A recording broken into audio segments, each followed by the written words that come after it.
De nos jours, l'environnement est un sujet très peu exploité dans le monde du cinéma et pas vraiment apprécié par le grand public.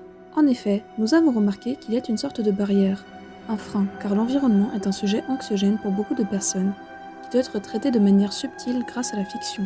L'histoire doit être accrocheuse ou alors le genre doit particulièrement plaire au public pour plaire au cinéma. Le message environnemental va donc pouvoir être transmis grâce à une histoire ou un genre particulièrement accrocheur. Et ce message alors, de quoi est-il fait ? On parle souvent de l'inaction des hommes face à notre situation environnementale. Ou alors, on dénonce des actions liées au comportement humain, ce qui impacte fortement la nature. Il y a pourtant un échappatoire à cette étrange guerre que se livrent les hommes et la nature. Une entente commune, où les deux peuvent vivre en paix et en harmonie. Et c'est ce monde meilleur que beaucoup de réalisateurs veulent nous montrer. Dénoncer est un des rôles principaux d'un réalisateur. Le réalisateur mondialement connu Bong Joon-ho est très connu pour ses nombreuses critiques comme sociales dans le film Parasite. Mais il fait aussi la critique des actions humaines sur la nature comme dans The Host, sorti en 2008, qui est tiré d'une histoire vraie. Des chercheurs américains auraient jeté des produits toxiques très dangereux dans une rivière, ce qui est une catastrophe pour l'écosystème de celle-ci.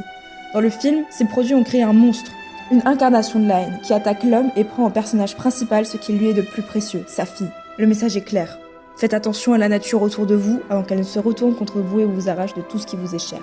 On retrouve dans les films qui dénoncent Erin Brockovich, Seul contre tous, du réalisateur et scénariste américain Steve Soderbergh.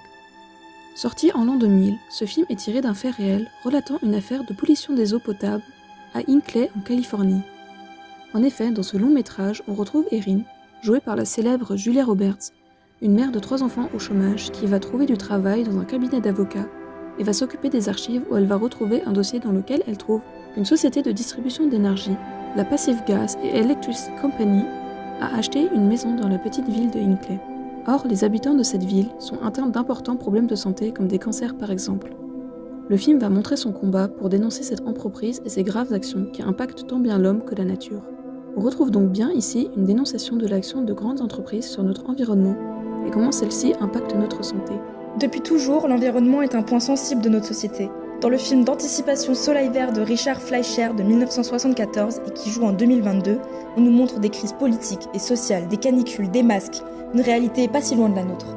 Jugé improbable lors de sa sortie, le film porte sur des sujets qui ne sont pourtant maintenant pas si lointains que ça. On nous montre une société qui a exploité toutes ses ressources naturelles, donc plus d'eau, plus de plantes et plus d'animaux. Ce qui fait peur à l'époque, c'est la surpopulation comme on peut voir dans le titre du livre qui a inspiré le réalisateur Make Room de Ash Harrison. Mais Richard Fleischer va mélanger ce thème à plein de thématiques encore inconnues à l'époque grâce à l'écologue Frank Bowerman, comme le réchauffement climatique, la crise des ressources et les conséquences politiques qui suivent derrière. Ce film, en plus de se montrer visionnaire, montre une autre approche de la question de la crise écologique.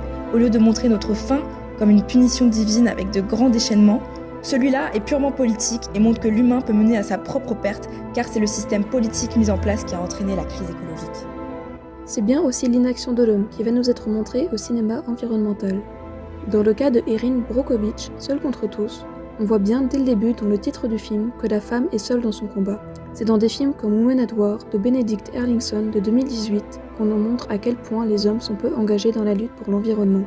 Ala, une femme islandaise, d'apparence normale, a pourtant une double vie. Tel un Robin de Boin des temps modernes, elle mène une guerre secrète contre l'industrie locale de l'aluminium qui défigure son pays. Pour protéger les hautes terres, elle va entreprendre plein d'actions contre cette entreprise. Mais on remarque une chose intéressante, elle est seule. Tout le monde autour d'elle semble avoir oublié à quel point la situation est critique. Ou alors ils ne veulent simplement pas l'admettre. On cherche aussi à nous montrer la situation critique de notre planète par des films catastrophes. Ça nous montre bien que notre inaction peut dans un futur proche mener à notre perte. Cette situation est très bien réalisée dans le film Le jour d'après de 2004 des réalisateurs Roland Emmerich et Jeffrey Nachmanoff. Un changement climatique imprévu et violent à l'échelle mondiale entraîne à travers toute la planète de gigantesques ravages. Inondations, grêles, tornades et températures d'une magnitude inédite.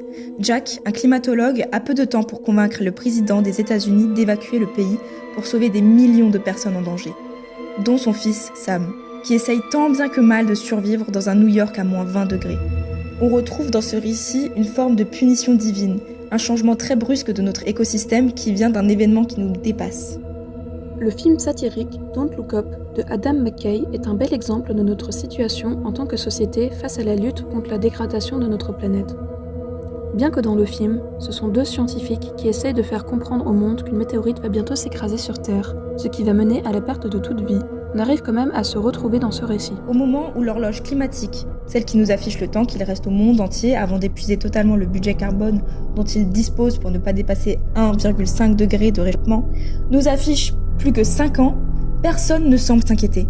Personne, ou trop peu de personnes écoutent les scientifiques. Comme dans le film où personne ne les entend, ni les politiques, futiles et sous influence, ni les médias. Avec la réélection de Trump aux États-Unis, on se retrouve encore plus immergé dans ce film, car on retrouve dans celui-ci une Trump féminine qui ne fait que rire au nez des astronomes. De plus, dans le film, face à l'annonce de la fin de l'humanité, beaucoup ne vont pas les croire, faute de preuves, alors qu'il suffit de regarder dans le ciel pour voir la comète. On retrouve la même situation dans notre société actuelle où beaucoup ne croient pas au réchauffement climatique alors que les signes sont partout, si on arrivait seulement à les voir et non pas à constamment les ignorer. On se trouve donc dans une zone inconfortable, car on est plus proche de la réalité que de la fiction. Le film, bien que décalé et drôle soit-il, provoque tout de même un vague sentiment de gâchis et de tristesse, et met chaque personne en face de ses responsabilités. Cependant, malgré toutes ces dénonciations et faces négatives dont parlent les films sur l'environnement, on a pu, d'une certaine manière, vivre ce que ça fait d'être en harmonie avec la nature et le monde qui nous entoure. La force de l'image nous fait voir ce qui est possible. L'homme a la capacité de vivre en harmonie avec la nature, si sa volonté est assez forte et son cœur assez pur. Le cœur de Mei, dans Mon voisin Totoro, est si innocent qu'elle ne craint pas Totoro, qui représente la force incarnée de la nature. Cette créature est énorme, et si on la voit comme ça fait peur.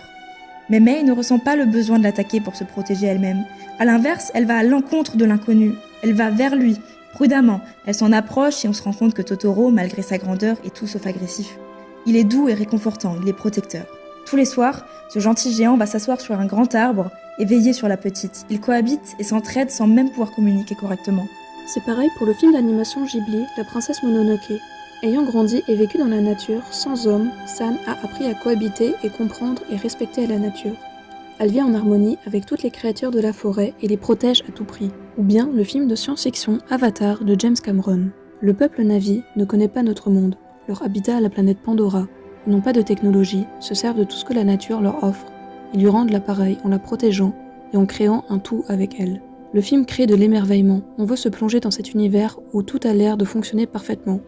La beauté des paysages nous donne des étoiles plein les yeux. Ne soyons donc pas aveuglés par notre peur, car il faut voir les choses en face. On a tous un rôle à jouer dans cette lutte, et aucune action est trop petite. Si notre société continue à jouer les aveugles, cela va mener à notre perte. On ne se rend pas compte de la chance qu'on a, de l'unique caractère de notre vie sur Terre, car pour le moment, ces films ne sont qu'un avertissement.